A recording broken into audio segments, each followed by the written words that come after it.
This morning, and you've endorsed Donald Trump for president. Judges and two separate juries have found him liable for rape and for defaming the victim of that rape. How do you square your endorsement of Donald Trump with the testimony we just saw?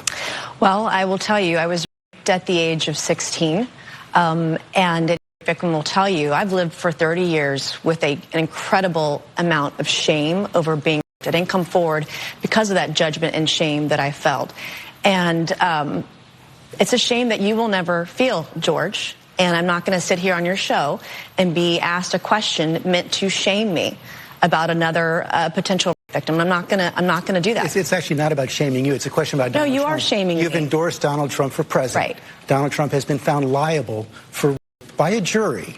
Donald Trump has been found liable for defaming the victim of that rape by a jury. It's been affirmed by a judge. It was not a criminal court case, number one. Number two, I live with shame, and you're asking me a question about my political choices, trying to shame me as a victim, and I find it disgusting. And quite frankly, E. Jean Carroll's comments when she did get the judgment, joking about what she was going to buy, it makes it harder for women to come forward when they make a mockery out of when they joke about it. Doesn't it make it harder for women to come forward when they? It makes it harder when other women joke about it, and she's joked about it. And I find it offensive, and I also find it offensive that you're trying to shame me with this question. I'm not trying to shame you at all. In fact, I have dealt with this for 30 years. You know how hard it was to tell my story 5 years ago when they were doing a fetal heartbeat bill and there were no exceptions for incest or incest in there.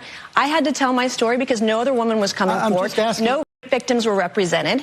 And you're trying to shame me this morning. I'm just asking. And I find it offensive, and this is why women won't come forward. Women won't come forward because they're defamed by those who perpetrate.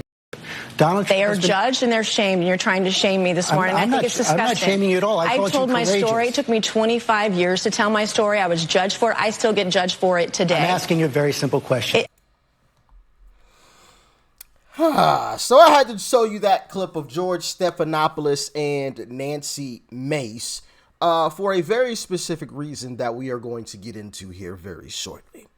Now, I think it's important that when the media, especially mainstream media, right, leftist mainstream media, to be specific, because they have a habit of doing this type of stuff, when they try to throw rocks while hiding their hands, or, yeah, that's the way that I think I should put that, right? Where they act like they're completely innocent in this situation. I'm really getting tired of this. First off, this whole narrative of, Trump bad and Biden is this angel and he's completely innocent. I've said this time and time again. I would have zero issues with anybody going after Uncle Trump if they did it to everybody else. I'd have no problem. Zero. Hey, if you want to go after Uncle Trump for this and you've done it to everybody else, I'd have no issues. But as we are about to find out, that's not the case with mainstream media and George Stephanopoulos more specifically. Shout out to Nancy Mace also for standing her ground and absolutely schooling George Stephanopoulos on his absolutely disgusting words right there. That is just classless. Right, the mainstream media's bloodlust to go after Trump has completely made these guys and gals some vile individuals, absolutely vile, disgusting individuals. For what you just saw the clip there, right? You saw the clip there. I don't need to go into any further explanation on that. Okay. But I want to show you guys a couple of clips that are really going to expose Mr. George Stephanopoulos a little bit here. All right. And I think it's important that we do so. Okay. Like, share, comment, and hit that subscribe button if you are new. And let's dive in. I want to go back to George Stephanopoulos. Pretty high and mighty there. Doing all that mansplaining. Well, let's do a little explaining about who George is. He parties with Jeffrey Epstein. Yep, the most notorious child molester in the history of, well, the world. At his mansion, would party, as you know, with people like Prince Andrew, and also with, George Stephanopoulos. After Jeffrey Epstein was known as a sex offender against George Stephanopoulos showed up at his house. This has been reported. It's known. It was reported discreetly because they got to protect, Stephanopoulos. It was December of 2010, and Jeffrey Epstein was sitting down for dinner with some of his famous friends, personalities who spanned the TV dial from morning to late night. There was George Stephanopoulos. I knew about Jeffrey Epstein. George Stephanopoulos did not. One of the highest paid men in television. What did George say when he got busted? I should have done more due diligence. It was a mistake to go. How much is this guy paid to tell the truth? You don't get paid $15 million to tell the truth over there at ABC. Here's something else you may not know about George Stephanopoulos. He was one of Bill Clinton's henchmen, and Bill Clinton, of course, had issues with women. I also will say this. Hey, listen, I heard one of these mainstream media networks is potentially looking to fire some folks that are making some buku bucks. Hey, listen, I'd be interested in getting hired. As long as I can do what I do, the same thing, the way that I do it, and I got help, hey, I'll take that job. Okay, I will take that job. Question: would you guys watch me if I was on CNN? And no, listen, because I know where your thoughts are going. I know where your thoughts are going. No, all seriousness, if I was on CNN and I could still say the things that I always have said, like nothing changed except I was on mainstream media, right? Would you guys watch? Or are you like, nah, I can't tune into mainstream media at all anymore? Let me know. Let me know. Because I think that would be huge for mainstream media. And it doesn't even have to be me. Of course, hey, listen, I take the job. You know what I'm saying? Especially if you're paying people $15 million. I wouldn't even take $15 million. Give me $2 million. Right? Give me $2 million. I'll take that. All right. I will take that. $2 million and pay for my travel expenses or something. I don't know. Right? Gotta get some extra perks. You know what I'm saying? But all seriousness, I think that would be huge. Huge. A true, personality, whether it's me or somebody else, doesn't matter. That is true and does speak to truth the same way they always have, but on mainstream media. I think that would be huge. But that's just my personal opinion on it. How do you guys feel? And would you tune in? Be honest. I won't be offended if you're like, nah, Rich, I'm not tuning in to CNN. I don't care if you're on it or not, and you speak the truth or not tuning in to CNN. Hey, I respect it. But let me know. Let me know. Because I might have already gotten, no, I'm joking. I haven't gotten any emails or nothing. But I wish. Hey, CNN, if you're watching, hit me up. Women, right? And Stephanopoulos wrote about this in his 1999 memoir, George Stephanopoulos, All Too Human. And he used a degrading word that I would never use, and he put it in a book. Bimbo, B-I-M-B-O. I'm only saying it because I'm quoting him here. From helping to choose a Supreme Court nominee to smothering another bimbo eruption. This was his job. CNN dropped the story after a single mention, and none of the other networks picked it up. We'd survived our first bimbo eruption. And he goes on like this. Hillary was always the first to defend him on the bimbo eruptions. Who writes a book like this? Keep going. My first bimbo eruption, a candidate for city council. How about that? I wonder who he's talking about. Is he talking about Paula Jones? Yeah, here. Oh, more bimbo eruptions, huh, George? Juanita Broderick, Paula Jones. These are people, these are real people. We've come to know them, quite frankly. They're not bimbos. So there's George with that past that you now know, talking to Nancy Mace in the most condescending, insulting manner imaginable. But it could not stop the fire that is Nancy Mace, I tell you. It's quite funny when these leftist hacks get exposed. You know, it's quite funny when that happens. He's not as innocent as he claims to be. Not by a long shot. Not by a long shot. And like I said, I think it's important that we call these folks out on their hypocrisy. Call them out on their, and there will be more. There will be more individuals that will, and I'm thinking of one now. I'm laughing because I thought about making a joke about, you know, someone in mainstream media, but I'm going to save that for when she inevitably says something hypocritical again, which I know she will. Yeah, then I'll say it. I'm going to save that one because that's a good one. Anyway, let's jump into this next clip because, like I said, we have to call these folks out on their hypocrisy.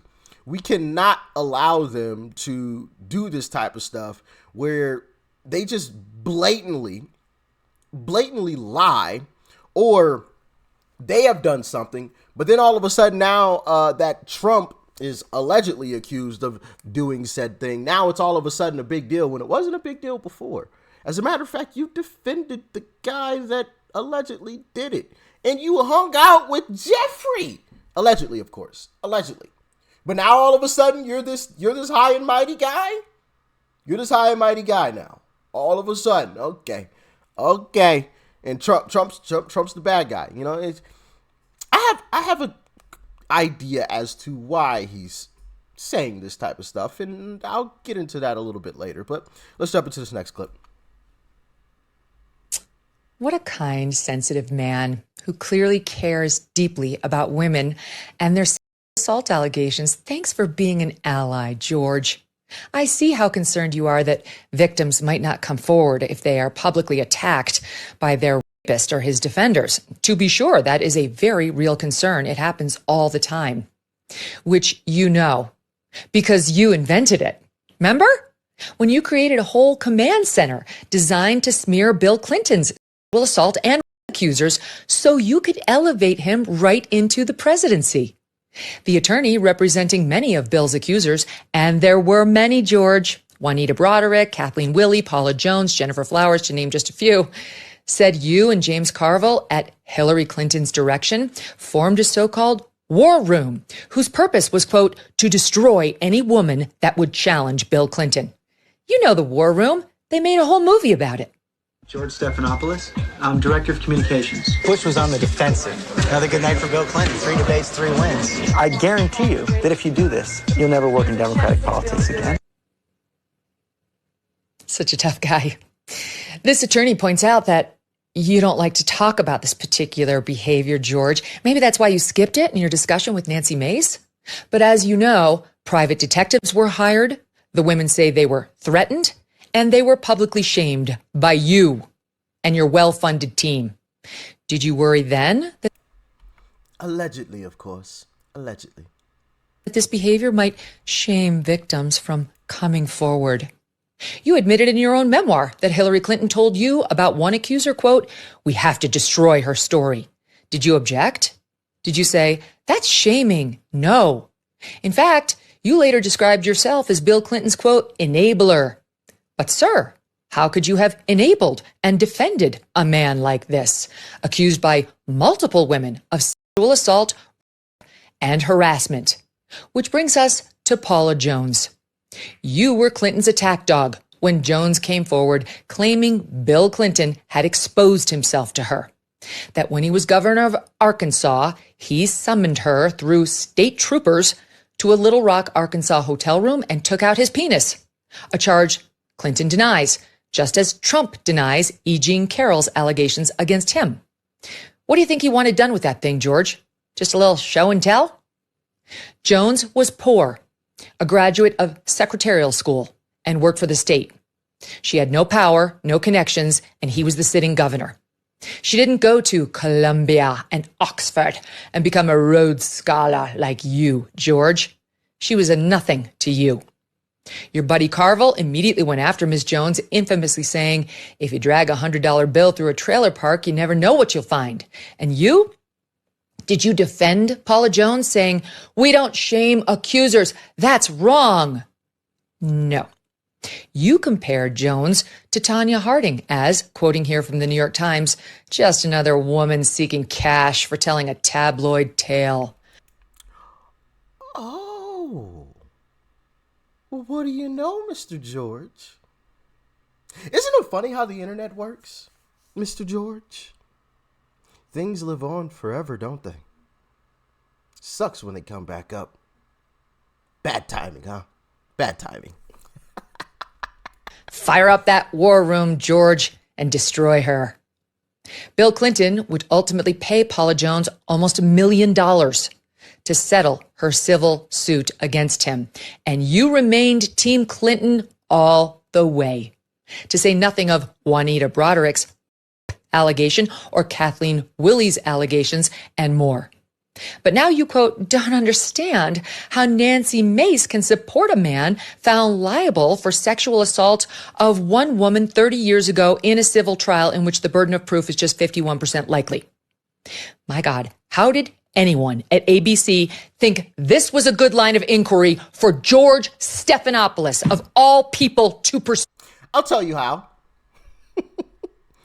Because their hate for Trump has truly blinded mainstream media. And this is going to get really interesting. I think that is part of their strategy at this point, is to try to shame Trump supporters into not supporting him.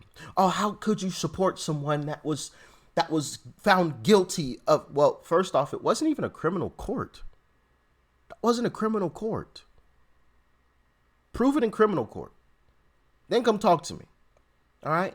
Then come talk to me. Okay? Obviously, those are serious allegations, of course.